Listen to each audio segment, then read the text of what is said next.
Uh, so, good evening, everyone. So, let's begin this year's NEET SS Pediatric Group Elite at Doc Tutorials. So, the first test is obviously the first one, where I've specialized in, that is your Pediatric Hematology Oncology. And if you look at NEET SS 2024, all right, just one second.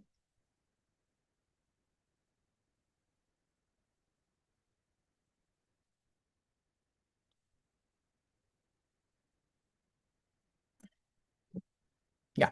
If you look at NEET SS 2024, around 20 questions out of your 150 questions were actually from the Pediatric Hematology Oncology. 15 to 20 questions were from PHO, all right? So very important subsection. And most of the questions, if you actually look at past 4-5 year papers, they come from some specific subgroups only, some special topics only, which they love asking questions again and again. All right. So those are the specific topics I've covered here as far as pediatric elite are concerned, or questions related to those subtopics that are concerned. So let's begin with the first question. The first question I asked, which of the following is a poor prognostic factor? Which of the following is a poor prognostic factor as far as ALL is concerned? So option 1, age is equal to 7 years. Option 2, hyperdiploidy. Option 3, TLC more than 1 lakh at presentation. And option D, presence of trisomy 10. So this is a fairly straightforward question. The answer here is going to be option C, TLC more than 1 lakh at presentation. See, more the TLC at presentation, more the tumor burden. If there is more tumor burden, obviously the prognosis is going to be poor. Now, as far as ALL is concerned, as far as your ALL is concerned, the prognostic factors of ALL are something which are very frequently tested. The prognostic factors are very frequently tested. Let's write down the table. All right, let's write down the good prognostic factors. Let's write down the poor prognostic factor. All right, first I'll start with age. So an age between 1 to 10 years is generally considered good. While age less than 1 year, that is your infant leukemia, or age more than 10 years, that is an adolescent age group, is considered a poor prognostic factor. The logical reasoning is, see, less than 1 year, the child usually has, in children who have infant leukemia, they usually have mutations or translocation of this gene called MLL or KMT2A gene. Now, this has been shown to have poor response to, no response to, as far as chemo is concerned. And in general, think logically, an infant will have less tolerability for chemotherapy. The chemotherapy will result in the death of the kid more frequently rather than the leukemia itself killing the kid.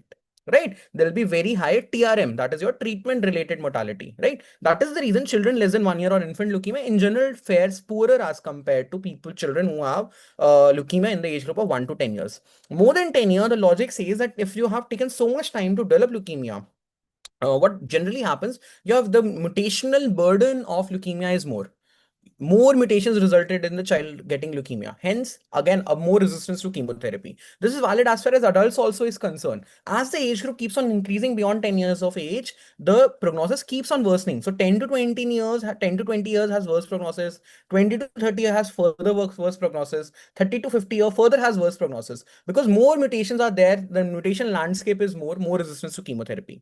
Then if I simply talk about phenotype, then BLL has good prognosis while TLL has poor prognosis. Girls in general have good prognosis while boys have in general have poorer prognosis, right? So this is some simple, logical, straightforward. If I talk about TLC, as far as TLC is concerned, higher TLC at presentation means higher mutational burden, higher tumor load. So usually they say if the TLC at presentation is less than 50,000 has good prognosis. If it is more than 50,000 and in some classifications more than 1 lakh, you usually will have poor prognosis. Similarly, CNS or testicular involvement, if these are present, CNS is involved. Obviously, CNS and testes, they act like sanctuary sites. Chemotherapy is not able to penetrate CNS or testes because of the blood-brain barrier and the blood-testicular barrier. So again, poor prognosis. While if they're not involved, you'll have good prognosis. Then if I talk about some genetic problems, if I talk about genetics, then in genetics, always remember if there is more genetic material available, it will be easier for the chemotherapy to kill. That is the reason why hyperdiploidy, trisomy of 4, 7, 10, 17, all these have good prognosis. While as far as hypodiploidy is concerned, they have poor prognosis. Why hypodiploidy has poor prognosis? Because again, less genetic material for available. All right. This hypo and hyperdiploidy is also sometimes referred as DNA index. So if DNA index is less than 0.81, less DNA index means hypodiploidy, you in general have poor prognosis. If the DNA index is more, in general, you will have good prognosis. Then there are certain genetic translocations which you also should remember. So translocation 1221, which is nothing but your tel AML translocation. This has good prognosis. While translocation 119, translocation 1719, translocation 411 in particular with 11th chromosome housing the MLL gene, the same KMT2A gene that I talked about. This will have very poor prognosis, and in general translocation 922, that is your BCR-ABL. That is your BCR-ABL. That in general has poor prognosis as far as ALL is concerned. In BCR-ABL, the Philadelphia chromosome positive ALL, we do give imatinib, we do give tyrosine kinase inhibitors, but overall the prognosis is in general poor. Okay. Similarly, if I talk about response to treatment, then good prednisolone response has good prognosis, while poor prednisolone response will have poor prognosis. MRD negativity will have good prognosis, while MRD positivity will have poor prognosis, right? So what is prednisolone response? For any ALL, be it ALL, we give for the first 1 week, we give prednisolone. On day 8, we do the absolute blast count. If the absolute blast count on day 8 is less than 1000, it's called good prednisolone response. If the absolute blast count is more than 1000 on day 8, we call it as poor prednisolone response. First 1 week, we give prednisolone. What is the dose? 60 mg per meter square. That's what we give for 1 week. On day 8, we do a peripheral smear. We take out the blast count. If the absolute blast count is less than 1000, it is good prednisolone response. More than 1000, it's poor prednisolone response. And poor prednisolone response in general has poor prognosis. Similarly, MRD, what is the cutoff we use for MRD? 0.01% is the cutoff we use for MRD. So at the end of induction, this is which MRD? This is the end of induction MRD. At the end of induction, after giving chemotherapy for 1.5 months, we do a bone marrow. We see how much percentage blasts are still there. If they're less than 0.01%, we say the MRD, that is the minimal residual disease, is negative. If it's still there, it's more than 0.01%, it's more than 0.01%, we say MRD is positive, and MRD positivity has poor prognosis. If someone asks you which is the single most important prognostic factor as far as ALL is concerned, always remember it is MRD. It is MRD positivity or MRD negativity. All right, MRD positivity or MRD negativity. All right, so in this we see, so age is equal to 7 years is between 1 to 10 years. So this will have good prognosis. This will have good prognosis. Hyperdiploidy, again, good prognosis. Right? Presence of trisomy 10, again, good prognosis. Trisomies, hyperdiploidy, good prognosis. TLC more than 1 lakh will have poor prognosis. The answer is going to be option C. Answer is going to be option C. Now, if I come to the next question, which of the following statement is correct about acute leukemia? AML M7 is the most common leukemia in Down syndrome. This is incorrect. This is incorrect. So you have to understand that as far as Downs is concerned, ALL is actually more common than AML. And the ratio is same as general population. ALL will be around 2/3 of the cases. AML will be around 1/3 of the cases.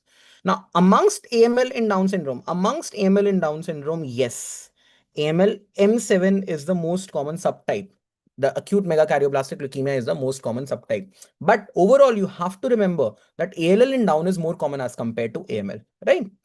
AML is the most common leukemia in children. We all know this is a false statement. We all know this is false. ALL is way more common as compared to AML. ALL accounts for around 80% of the cases, while AML accounts for the remaining 15 or the 20% of the cases, right? AML is the most common leukemia in children with Down syndrome less than 1 year, less than 3 years. This is true. Particularly in less than 1 year, particularly in infants, AML actually becomes more common than ALL. This is valid as far as general population also is concerned, that in less than 1 year and in less than 3 years in Down syndrome, AML is more common as compared to ALL. This is the only true statement in this. Again, option C is the correct option. AML is the most common leukemia in children with Down syndrome, less than 3 years. ALL is the most common leukemia in adults. This is also incorrect. This is also incorrect in adults as far as adults are concerned. AML is more common as compared to ALL. In children, ALL is more common as compared to AML. All right. A little bit about prognosis in Down also. This is an interesting thing. You have to understand that ALL in Down has worse prognosis than general population. Well, as far as AML in Down is concerned, in particularly your M7, that has excellent prognosis with survival more than 90% being reported in certain trials. So ALL in down, in general, we know that, right, that ALL has better prognosis in children as compared to AML, but in down, it's the opposite. ALL in down as compared to normal population has worse prognosis, while AML in downs as compared to German general population has better, much better prognosis. In fact, the prognosis is so good of AML that we have reduced the dose of chemotherapy. We give lower doses of Arasi, we give lower doses of daunorubicin. In case of AML in Down syndrome, the challenge is not the disease, it is a treatment-related mortality. Because we know the prognosis is so good, we got continuous trials are reducing the dose of chemotherapy to decrease the TRM, decrease the treatment-related mortality. All right. So this is one thing that you should definitely remember as far as prognosis is concerned. That you should definitely remember as far as prognosis is concerned. So this is something which is I have taken from Nelson. So this is what's given in Nelson. So AML, acute leukemia, is 15 to 20 times more frequently in children with Down syndrome than general population. The ratio of ALL to AML in patient with Down syndrome is same as general population. So it means ALL is more common than AML. The exception is the first 3 years of life. This is what I asked, that in the first year of life, AML is more common. AML is more common. AML is more common. All right. So the answer here is going to be option C. AML is more common in less than 3 years. Next, we move to the next question. Identify the false statement. Identify the false statement about management of TLS. A calcium value of less than 4, even with no symptoms, should be treated with calcium chloride. All right. This is incorrect. This first statement itself is incorrect. This first statement itself is incorrect. Now, as far as TLS is concerned, that is your tumor lysis syndrome. That is as far as your tumor lysis syndrome is concerned. We all know what happens in tumor lysis, that tumor cells, they burst open. So when they burst open, there's going to be an increase in the intracellular content. That is why the potassium increases. That's why because of the metabolism of nucleic acid increases. There's an increase in phosphate. And this increase in phosphate is the reason it chelates with calcium, resulting in decrease in calcium. So for this, we don't need to give calcium, because if you give calcium, that calcium is going to chelate with calcium phosphate, resulting in calcium phosphate crystals that will further exacerbate the AKI that can occur. So we don't give calcium until and unless it is symptomatic. Only if there are symptoms, which are present. For example, hypocalcemia can result in what? It can result in tetany, it can result in seizures, it can result in coagulation defects. Only if symptoms are present, then only do we give calcium. And in general, we prefer giving calcium gluconate than calcium chloride. That's a different story. But we give calcium only if symptoms are there. Otherwise, we don't give calcium. Only if the lab value is low, we don't give calcium. For rest, we give. If there is hyperkalemia, you need to treat it. You don't need to have an arrhythmia to wait to treat hyperkalemia. If uric acid is raised, you need to treat it. You don't need to wait for the uric acid crystals to form. Same for phosphate. You need hyperphosphatemia needs to be treated. But for calcium, you only treat if there are symptoms. Otherwise, you don't. Because if you give calcium, that calcium is anyways going to chelate with the high phosphate that is there, resulting in calcium phosphate crystals. So we don't give calcium until unless there are hypocalcemia symptoms. So option A is a false statement and hence the correct answer. If we look at the other options also, arrhythmia and TLS can occur due to high potassium. That's true. Potassium, you all know, can result in tall T waves, arrhythmias, can stop the heart. So that's very true. Raspberry case is used in management of high-risk TLS. This is also true. We all know this is true. CML has a low risk of TLS. That's also true, right? If I classify TLS into high, intermediate risk, medium and low risk, Burkitt's lymphoma usually is considered to have high risk. ALL is generally considered to have medium intermediate risk, and low risk is CML and Hodgkin's lymphoma. Remember, CML and Hodgkin lymphoma have low risk. In fact, Hodgkin lymphoma having low risk was asked this year in NEET SS. All right. Now, most common brain tumor in infancy. So this is a simple line which I've picked up from Nelson. The answer here is going to be choroid plexus tumor. All right, this is a simple line that I've picked from Nelson. Answer is going to be choroid plexus tumor. So this is from Nelson. This is a screenshot from Nelson.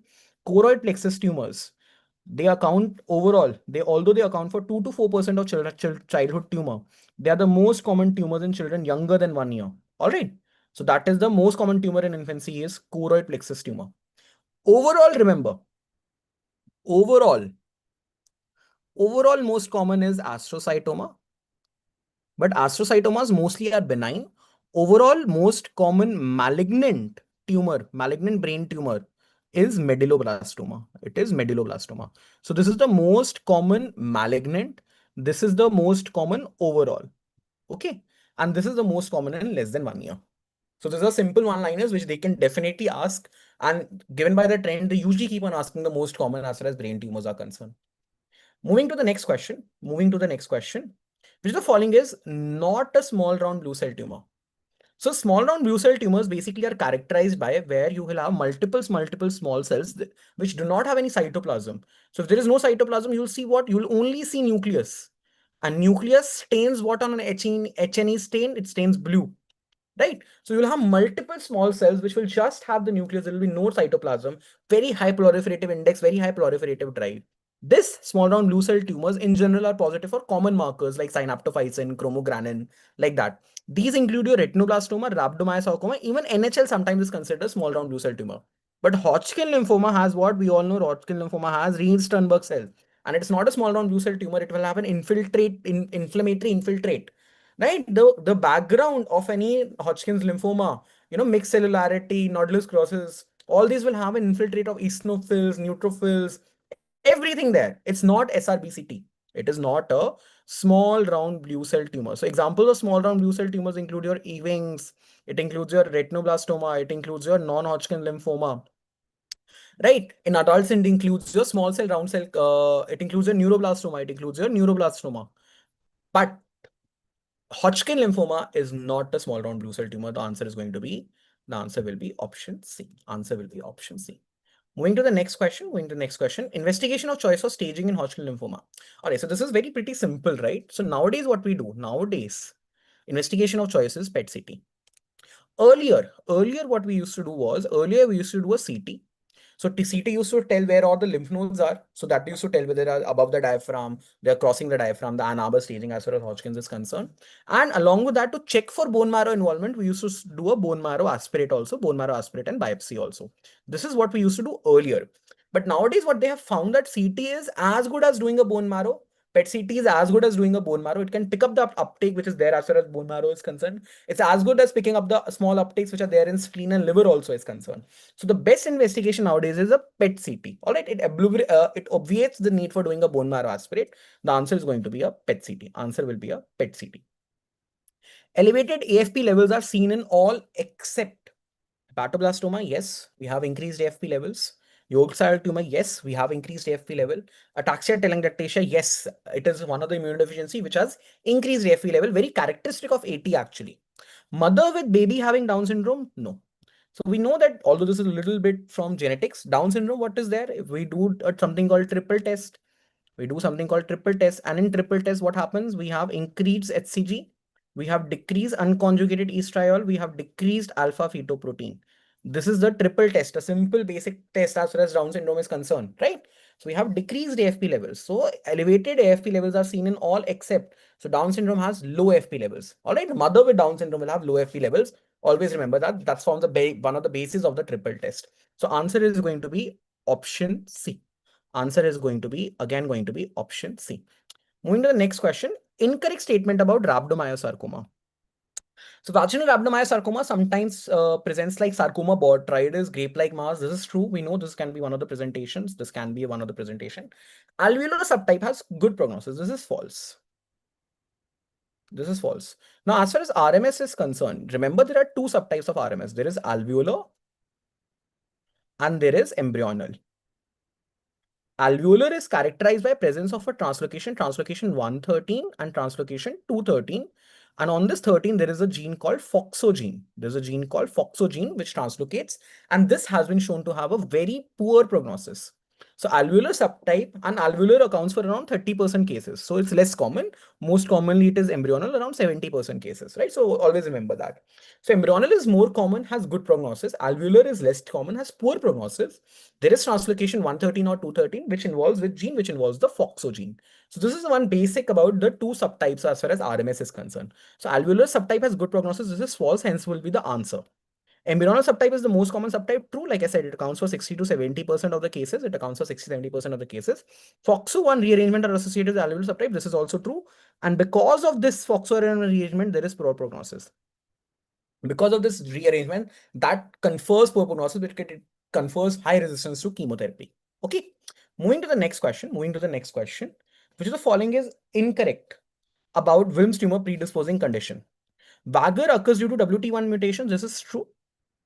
So Vagar is Wilms tumor, aniridia, genitourinary abnormalities, and retardation. This is Vagar syndrome. It occurs because of WT1 gene mutation. Beckwith-Wiedemann syndrome has is an imprinting disorder. This is also true. There is imprinting of the gene of IGF. IGF2 is what is imprinted. Dennis-Drash has pseudo hypertrophy. This is also true. No, Dennis-Drash has pseudo hypertrophy. This is the false statement. See, pseudo hypertrophy and hemihypertrophy, these are seen where hemihypertrophy is seen as a part of Beckwith-Wiedemann syndrome. Hemihypertrophy is a part of Beckwith-Wiedemann syndrome. All right. And there can be nephrotic syndrome and Fraser syndrome. This is also true. This is also true. All right. So the Wilms tumor predisposing conditions, the Wilms tumor, one second. Just one second.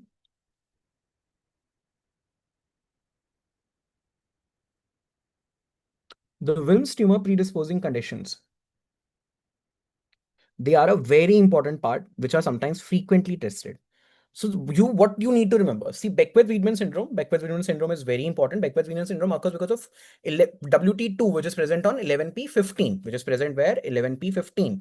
And it's an imprinting disorder. It's an imprinting disorder infecting the IGF2 gene. All right. So there it is. It's imprinting disorder. That's why there is paternal uniparental disomy. Uniparental disomy means it's an imprinting disorder. So remember, Beckwith-Wiedemann syndrome is an imprinting disorder. That's a true statement. Dennis-Drash syndrome has what? It has pseudo-hermaphroditism. Dennis-Drash syndrome has pseudo-hermaphroditism, not hypertrophy. All right. It has ambiguous genitalia. That's why it has pseudo-hermaphroditism, not hypertrophy. Hemihypertrophy as a feature is of Beckwith-Wiedemann syndrome. Okay. And Fraser syndrome can always have what? It can always have this FSGS. It can have FSGS. And this FSGS can present as nephrotic syndrome. So that's also true. So that's also true. Vagor is Wilms tumor, aniridia, genitourinary abnormalities, and growth retardation. It occurs because of mutations in WT1, accounts for 50%. 50% cases ends up having Wilms tumor. All right. So this is what you have to remember. Next question, moving to the next question, which is the following statement about bone tumors is incorrect. OGS can occur in children with bilateral retinoblastoma. This is true. See, retinoblastoma, RB1 gene, when you have RB1 gene mutation, a germline mutation, if you have a germline mutation, then both the eyes are going to get involved. So that's why you will have what? You will have bilateral RB. And because you have germline RB1 mutation, it's like a cancer predisposition syndrome. Later in life as an adolescent, the second most common tumor, the second most common tumor which you have when you have retinoblastoma is nothing but your osteogenic sarcoma, that is your osteosarcoma. Ewing's is more common in first 10 years of life. This is also true.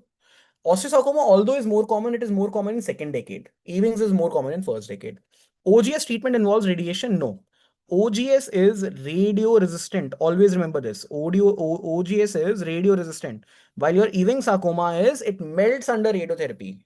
Here, radiotherapy is given as a treatment protocol. So remember, OGS is radio resistant. Ewing's requires radiotherapy. So this statement, option C, OGS treatment involves radiation, will be a false one. All right, this will be a false one. Which of the following is incorrect statement about neuroblastoma? Stage 4S involves metastasis to bone marrow and skin. This is true. 4S is excellent prognosis. This is also true. Children more than 2 years have good prognosis. This is false. See, as far as neuroblastoma is concerned, the poor prognostic factors include what? They basically include your increased age. Particularly, anytime age is more than 18 months has poor prognosis. NMIC mutations, NMIC amplification has a very poor prognosis. Always remember this. Then segmental chromosomal aberration, SCA, they have a very poor prognosis as far as neuroblastoma is concerned. And obviously metastasis has poor prognosis, except when metastasis does not have poor prognosis, when this is stage 4S. In 4S, it's characterized by infant neuroblastoma less than 1 year, where you have prognosis to skin, liver, and bone marrow. And in the bone marrow, the involvement is less than 10%. That time prognosis is good, but otherwise metastasis has poor prognosis. Similarly, TRKB, B for bad, TRKB has poor prognosis. TRKB has poor prognosis. All right. TRKA, A for Acha, TRK has good prognosis. So these are some important prognostic factors as far as neuroblastoma is concerned. Metastasis, higher age, NMIC amplification, segmental chromosomal amplifications, all these result in poor prognosis in neuroblastoma. Which of the following is incorrect about IHC markers of ALL? CD3 is a marker of TLL. This is true.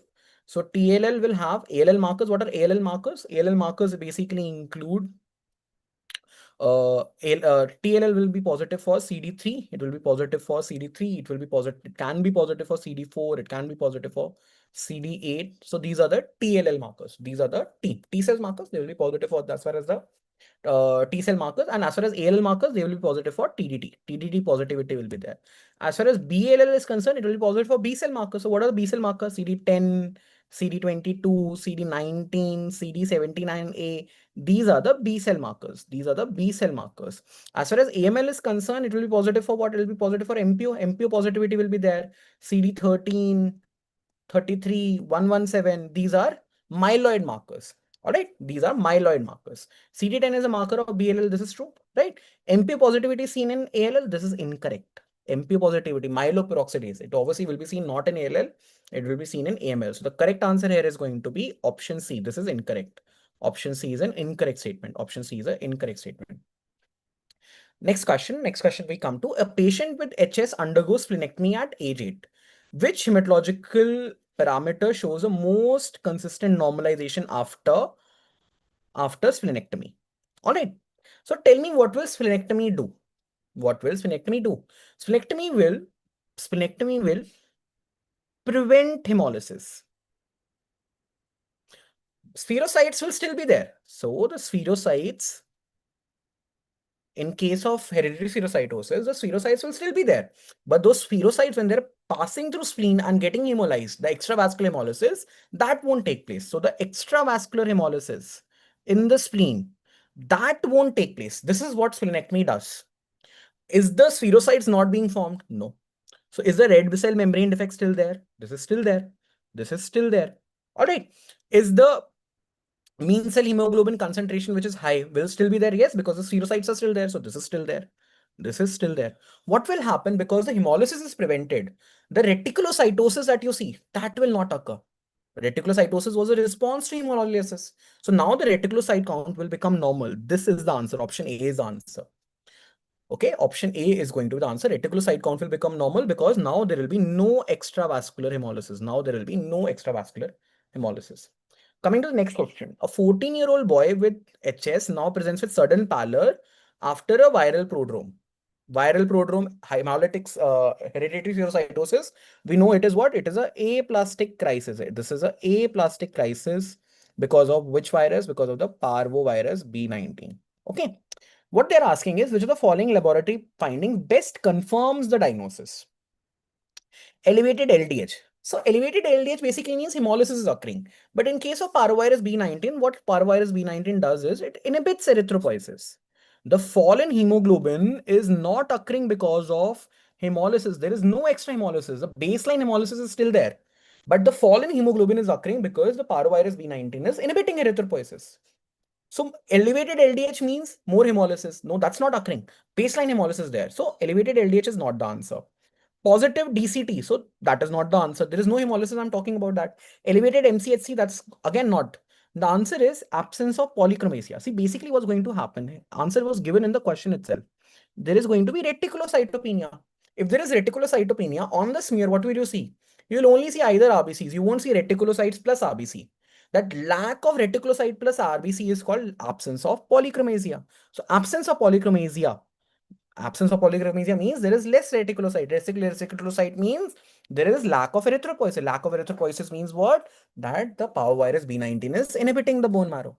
So answer is going to be absence of polychromasia. That will confirm the diagnosis. That will confirm that it's a parvovirus B19 crisis. It's a aplastic crisis. Option B is the answer. All of the following conditions may be associated with iron deficiency except. The answer here is B, prolonged use of isoniazid. We know isoniazid causes what? B6 deficiency. It causes what? It causes B6 deficiency. And that can sometimes result in sideroblastic anemia, where there will be increase in iron. Hookworm. Hookworm infestation, we all know, can result in some iron loss, blood loss. Intravascular hemolysis can also result in iron loss. Celiac disease, no iron absorption. So these things all can have iron deficiency. Prolonged use of isoniazid causes B6 deficiency, increase in iron, sideroblastic anemia.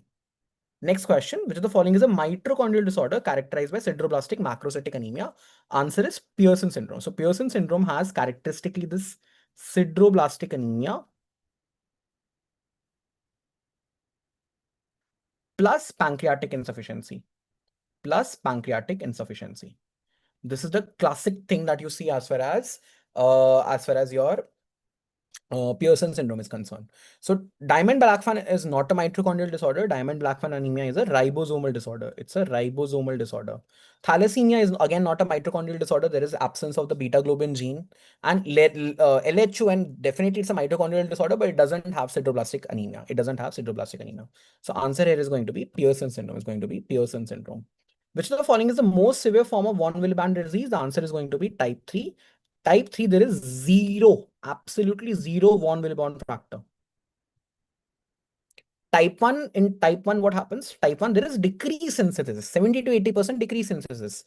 Type 2, there are qualitative problems. There are quality problems. There are multiple types, 2M, 2N, 2A, 2N like that. But there are quality problems as far as type 2 is concerned. Type 1, there is decrease synthesis. And in type 3, there is zero von Willebrand factor. So it will be the most severe form. Type 3 is the most severe form.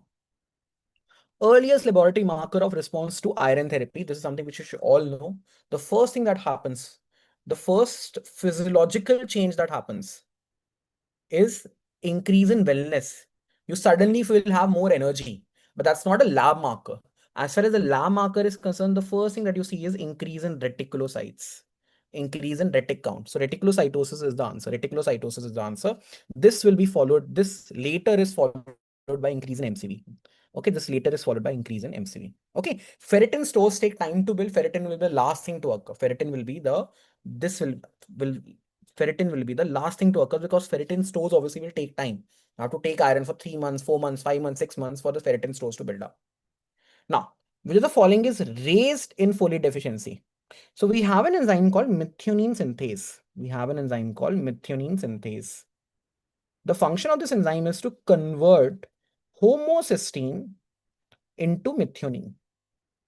This is the function. And this methionine synthase requires what? It requires folate. It requires folate. So whenever there's going to be folate deficiency, this methionine synthase won't function. As a result, homocysteine is raised and methionine is decreased. This is what you should remember. So what is raised in folate deficiency? The answer will be homocysteine is raised. Homocysteine is raised. Methionine is decreased. Methionine is decreased. Okay, so this is how you should remember. Beti-beglogene autumn cell is used in treatment of, this is basically gene therapy. Gene is the result. This is a gene therapy used in treatment of thalassemia major. Used in treatment of thalassemia major. Okay, this completes our current NEET SS. I've tried to cover the most important topics. The discussion was around half an hour, but hopefully most of the important questions were covered. I'll take your leave. I'll take your lead. Thank you.